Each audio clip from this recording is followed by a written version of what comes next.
Nakalulungkot ang nangyayari sa ating paligid. Ang daming korupsyon. Mabuti naman at nasimulan ng hanapin ng mga taong responsable. Pero yung sinasabing finding the real truth, lahat naman ng tao kaya niyang magsalita na parang iyon ang totoo.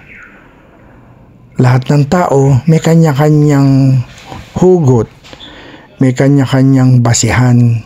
Nakalulusot dahil hindi siya papayag na hindi yung kanyang sinasabi ang katotohanan. Finding the real truth. Maraming ang binabayaran para ang hindi tama at hindi totoo ay maging totoo. Nakakalungkot, no? Kasi nandyan na ang social media. So merong mga taong yan ang naging trabaho. Palabasin na katotohanan ang mali. Ika nga, yung making truth what is false. So pagka ganon, nakakalito. Nawawala ng saysay ang hirap at hindi nagagamit sa tamang paraan ang talinong ipinagkaloob sa atin ng Diyos. Yun yung sinasabing pagmamahal sa Diyos ng buong isipan. Kasi nga ginagamit nila ang isipan nila para manlinlang. Nakakalungkot dahil ganito ang nangyayari. Isa pa, bakit nila ginagawa ito? Dahil sa sobrang kasakiman.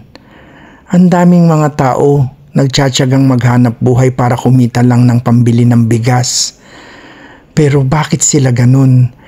Binigyan na sila ng pagkakataon, sinamantala pa nila dahil hindi sila nasisiyahan. Greed ba? Kahit hindi sa agencies ng gobyerno, kahit sa maliliit na mga negosyante, nangyayari ba ito? Na binigyan mo na ng kita, gusto'y taasan pa ng mas maayos ang kita kasi hindi siya nasisiyahan. Nakakalimot na ang tao. Nakakalimot na ang bawat isang Pilipino na ang lahat ng yan ay ibinigay ng Diyos, na ang lahat ng yan ay pwede niyang alisin sa isang iglap lang. Ang kailangan ng bansa natin, total transformation. Sana hindi masayang yung ating pinag-aralan nung tayo ay maliliit pa. Balikan natin ang values na itinuturo sa atin ng ating ama at ina. Sana sa kapanahunan ngayon, sa henerasyon ngayon, lalong tayo ay gamitin ng Diyos na maging influensya. Kamakailan lamang, marami na naman akong mga kakilala na pumanaw na. Siguro ilagay natin ang ating sarili sa katotohanan ng tayo ay papanaw din.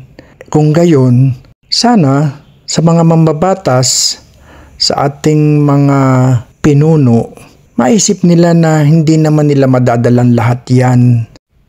At mabuti nang lagi nating maisip na bukas makalawa baka wala na rin tayo sa mundo para magbago ang ating galaw. Sino nga ba magkakagusto na binigyan ka na lang ng iilang panahon sa mundo, hindi mo pa gamitin ayon sa misyon at gampanin ng Diyos para sa Pilipino? Sana na-inspire ko kayo. Sana ay kapulutan ninyo ng direksyon ang panayam na ito.